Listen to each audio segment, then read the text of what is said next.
le Parti socialiste a failli pour 2 choses. La première parce que c'est Olivier Faure qui les représente. La seconde, c'est parce qu'ils détiennent Paris et le scandale des crèches parisiennes s'est passé à Paris sous le maire PS. Donc bien évidemment, c'est pas lui le maire, mais indirectement, on peut se demander s'il pouvait pas changer quelque chose, s'il pouvait pas agir ou s'il ne savait pas quelque chose sur l'affaire. Donc là, c'est super bien, on va enfin pouvoir interroger Olivier Faure sur ce qui s'est passé à Paris. Il va sûrement remettre ça à la faute, sur l'État. Il va se remettre ça à la faute sur peut-être, le patriarcat. Je vais pas étonné. Non, je pense pas de sa part. Mais est-ce que surtout il va reconnaître qu'il a failli? Ça, c'est une bonne question. Parce que quand le scandale, il touche ta ville, une ville dirigée par le PS, est-ce qu'on assume? Est-ce qu'il va encore nous sortir le numéro, «Oui, nous on a agi, dès que possible, maintenant il faut attendre la justice, on peut plus rien faire d'autre, bla. C'est un problème de moyens, le système est défaillant». Donc, on va partir avec un extrait, d'Olivier Faure dès maintenant. Est-ce que vous dites collectivement, nous socialistes, nous avons failli? Mmh. Ce que je vous dis ce soir, c'est que vous avez un maire qui a été élu il y a quelques semaines, Emmanuel Grégoire, et qui a fait de ce sujet sa première priorité. Oh, Qu'a-t-il fait? on y croit. 150 personnes qui étaient au contact des enfants ont été suspendues sur la base simplement de Ça, c'est pour ça que j'aime bien les politiques, ils arrivent tout le temps à un peu contourner le sujet. Est-ce que vous avez failli? Il va pas dire oui, il va pas dire non, mais par contre, regardez ce qu'on a fait. Ça, c'est des résultats, c'est même pas des résultats, c'est des actions de ce qu'on a fait. ce qui avait Tous les politiques, font ça, ne vous inquiétez pas. été révélé par les enfants ou par leurs parents. Il a mis en place Mmh. une commission indépendante qui va travailler sur le sujet, faire en sorte que la transparence soit totalement assurée et permettre donc de rassurer les parents. Je suis désolé de vous arrêter, mais j'ai vu quelque chose sur les réseaux sociaux il y a peu et je dois vous demander votre avis, dans les commentaires. Est-ce que dans les crèches, on devrait uniquement y avoir des personnes de la gente féminine? Voilà, c'est une vraie question. Il y a des gens qui criaient sur les réseaux sociaux que, les hommes n'avaient rien à faire dans les crèches pour enfants et cetera, mais, le problème, c'est que on a bien vu que les enfants, bah, ils sont pas que dans des crèches, ils sont aussi en maternelle, au collège, au lycée, en primaire et cetera, même dans les études supérieures et il y a aussi beaucoup de problèmes dans les études supérieures pour ça. Donc comment faire aussi pour ces cas-là? Est-ce qu'on interdit les hommes dans tout ce qui est lié à l'éducation des enfants ou juste aux enfants tout simplement? Est-ce qu'on interdit juste les hommes tout simplement? Ça serait peut-être une solution aussi? Enfin voilà, dites-moi dans les commentaires ce que vous en pensez, on reprend avec la vidéo.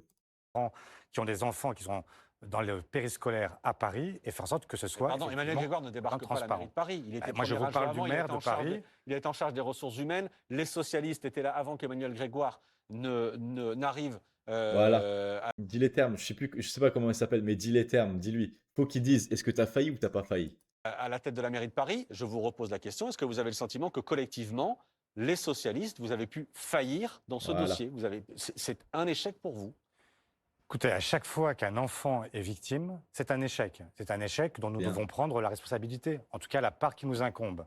Mais quelle est sa responsabilité? Je vais vous dire, sincèrement, cette personne-là, elle n'a pas de responsabilité.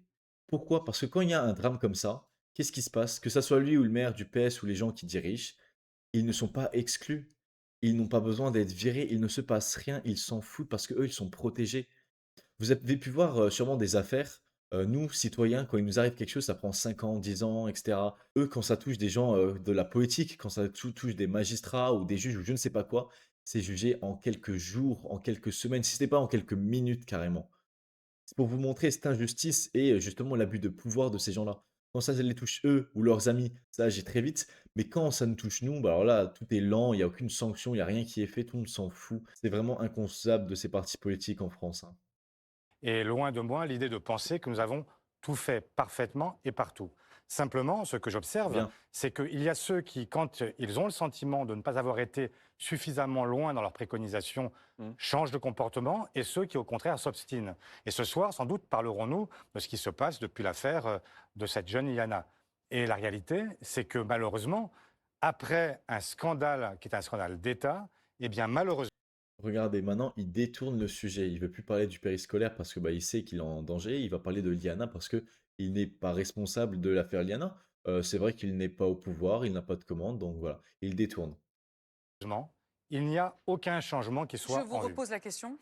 Vous parlez d'un scandale d'État et on l'entend parfaitement à propos de la chaîne de dysfonctionnement, d'erreurs, de négligence et aujourd'hui la mort de Liana et la non-condamnation pour le viol d'autres fillettes. Mmh. Parlez-vous de scandale du périscolaire à Paris?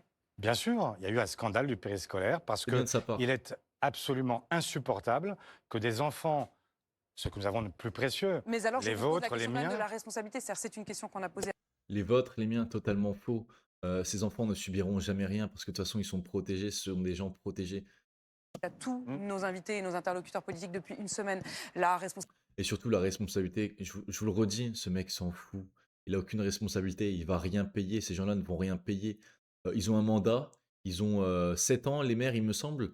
Ils vont rester bien sur leur chaise avec leur gros salaire, tranquille, sans aucune chance que bah, leur emploi ça, soit délocalisé ou qu'il soit remplacé par quelqu'un d'autre ou par l'intelligence artificielle. Bah non. Ces gens-là sont en sécurité maximale. Tant mieux pour eux, hein, mais nous, personne de la vraie société française, eh ben, on a un risque partout. On a un risque partout. Ces gens-là, ils risquent rien. Et maintenant, on part sur un autre extrait où justement, vous allez voir un scandale. Celui-là aussi, c'est un scandale. il a été compris qu'il y avait un problème systémique, il y a eu une action qui a été menée. Une question encore sur même, j'allais dire, la forme de condamnation ou d'écarter. On dit le mot, ils sont suspendus. J'ai été même abordée dans la rue l'autre jour par une maman dont l'enfant a été victime à l'école Paul Dubois. Mm. C'est l'un des premiers scandales du périscolaire à Paris. Et elle a réalisé uniquement récemment que l'animateur qui a violé son enfant, C'est grave, hein. ou dont son enfant dit qu'il l'a violé, mais il y a également là des signes médicaux, comme pour la petite Rosa, eh bien en fait, quand on dit suspendu, ça veut dire qu'il est payé. En fait, qu'il est C'est payé à honteux. rester chez lui. Que ça fait des années que cet animateur, il est payé tranquillement par nos impôts. C'est honteux. Suspendu, ça veut dire en Honteux. réalité, pour la plupart d'entre eux, qui continuent à être payés. Est-ce que vous trouvez ça juste? On n'a même pas besoin d'entendre sa réponse. Jamais de la vie, il va dire oui, personne ne dirait oui. Non, mais le politique qui dit oui, c'est n'importe quoi. Non, là, c'est honteux. Vous en rendez compte ce que vous payez? C'est le problème de ce socialo-communisme français. Vous payez des criminels tout le temps, tout le temps, tout le temps.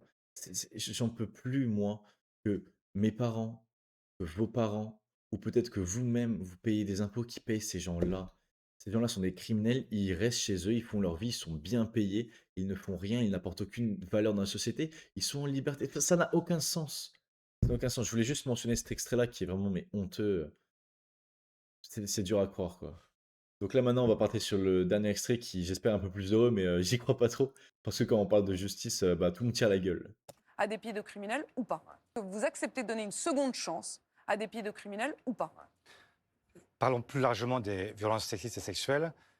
J'ai entendu ce que disait Sarah Knafo, qui parle même d'avoir un Mais pourquoi des violences sexistes et sexuelles? On parle des pédocriminels, parle des pédocriminels. Je dis pas du tout que les violences sexistes et sexuelles sont à part entière, il faut pas en prendre compte, surtout pas. Surtout pas. Mais là, on est sur un sujet. fichier de toutes celles et ceux qui sont soupçonnés d'avoir commis des actes d'agression ou de viol. Mais est-ce qu'elle imagine simplement ce que ça donnerait?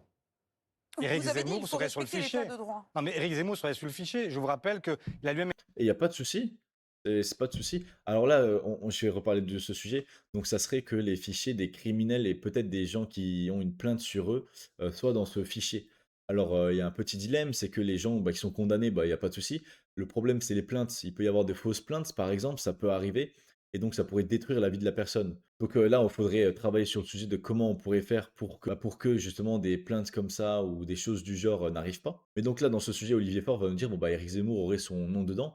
Mais premièrement, s'il est condamné, il y a pas de souci. S'il n'est pas condamné, lui, là, la question peut se poser. Est-ce qu'on met au grand public les plaintes de personnes qui auraient agressé une personne, qui auraient fait X ou Y chose, peu importe la chose, hein. Mais dans ce sujet, il y a Olivier Faure qui va donc parler de ce problème avec le fait de mettre les peines publiques. Donc, comme j'ai dit, condamnation, il n'y a pas de souci. Quand c'est encore, quand il y a des soupçons, là, ça commence à faire. Mais il va bien évidemment appuyer sur le sujet, bah, quand il y a des soupçons, peut-être qu'on ne devrait pas, pour ne pas montrer et donner le nom de toutes les personnes condamnées au grand public. été accusé publiquement par 9 ou 10 femmes d'agression sexuelle. Et donc, il n'a jamais été Alors, condamné. On va être tout à fait Il n'a précis. jamais été condamné. Donc, Elle dit c'est public s'il y a condamnation. En revanche, il y a un fichier qui devrait être accessible par la police et la justice s'il y a soupçon. s'il y a soupçon, et même je crois avoir compris que pour les employeurs, c'était sur la base du soupçon qu'on pouvait effectivement transmettre ces noms. Si ce sont des Et donc, employeurs d'enfants, je si ce sont je des vous le employeurs dis, où il y a un contact avec les enfants.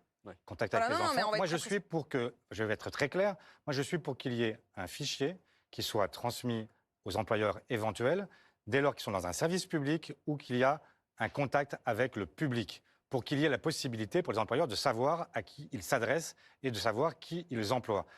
Et donc pour les entreprises privées, on s'en fout.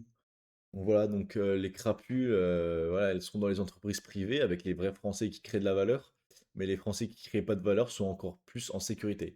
Voilà, on reste encore dans ce système socialisme très protégé avec des gens au pouvoir, l'élite de la nation qui sera encore super bien protégée, impossible d'être viré, tu touches de l'argent à gauche à droite, tu rates, tu touches de l'argent. Mais vous, bah, vous serez autour des criminels, dans un endroit où il faut se battre, dans un endroit où on peut perdre son emploi. Donc voilà, c'est encore n'importe quoi ce qu'ils disent ces gens-là. Ils sont à côté de la plaque. Ils vivent pas dans notre société, ils vivent pas dans le même monde que nous, c'est pas possible.